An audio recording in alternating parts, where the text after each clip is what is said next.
Hi, I'm Seth Saldivar with Fairway Mortgage, and in this video, we're going to talk about what you need to provide to your lender whenever you're going to use a gift or gift funds for your money for closing. So let's get right to it. The very first thing we need to talk about is that a gift has to come from a family member. Now, here's where it gets tricky.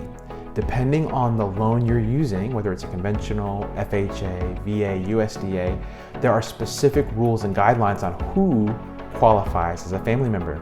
Your second cousin may not count. So very important that you talk to your lender and ask them, depending on the loan that you're using, will this person count as a family member, and is it acceptable to get a gift from this person?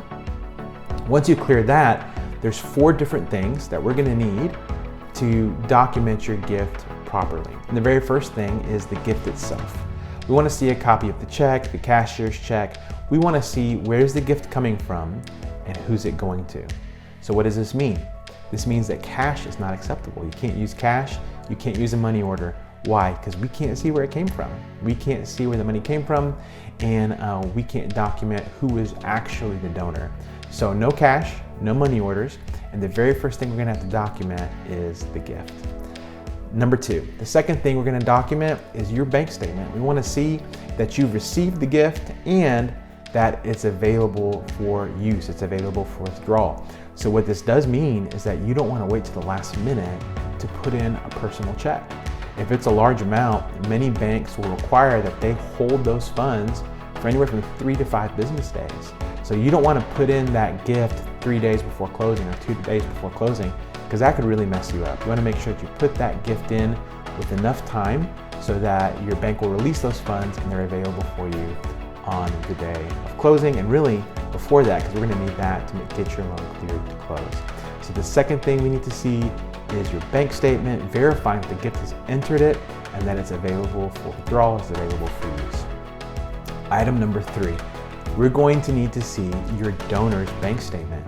We're going to need to see that check, that cashier's check, has left your donor's account and it's cleared. Not only that, we're not gonna need to see just a snippet. We're gonna need to see probably the last 30 days, depending on the loan type that you get. It can be a little different from loan to loan, but a good rule of thumb is 30 days. Why so long? Well, we wanna make sure that you didn't have some cash sitting at the house and then you gave it to your donor so your donor could give it to you. That's not acceptable. And so they're looking for, was there a big cash deposit right before that gift came over your way? So very important that that does not happen. That is not the case. And please be aware, we'll need to see your donor's bank statement, last 30 days, nothing marked out, nothing missing, no pages left out. That'll be the third thing. And then the fourth thing is a gift letter. And the gift letter is a form letter, so you don't have to write anything, you don't have to think of what to say, and it's just gonna put all the pieces together. It's going to document who your donor is, what the amount of the gift is, where is it coming from, and there'll be a place for both you and your donor to sign. So those are the 4 things that we need to document your gift properly. Your gift, your bank statement, the donor's bank statement, and the gift letter. So what are some potential landmines? What are some things that if we encounter them, it can blow up the whole thing? Well, number 1, and I think the biggest thing, is not letting your donor know that you're going to need them to complete a gift letter and that you're going to need a copy of their bank statement. A lot of times donors are very protective of their financial information and they don't feel really comfortable sending you a copy of their bank statement. Please know they can send that bank statement directly to us, and we are obligated to protect their financial privacy, and so they can do that. But we will need a copy of their bank statement, and if you don't let them know ahead of time, that can derail the process. So that's number 1. And then number 2 is just not following the instructions and putting cash in your bank account, putting a money order in your bank account, putting something in there that we cannot document, because now all of a sudden that money is not usable at all, and that can create a big problem. So that's landmine number 2, is putting in cash or something that is not traceable into your bank account as a gift.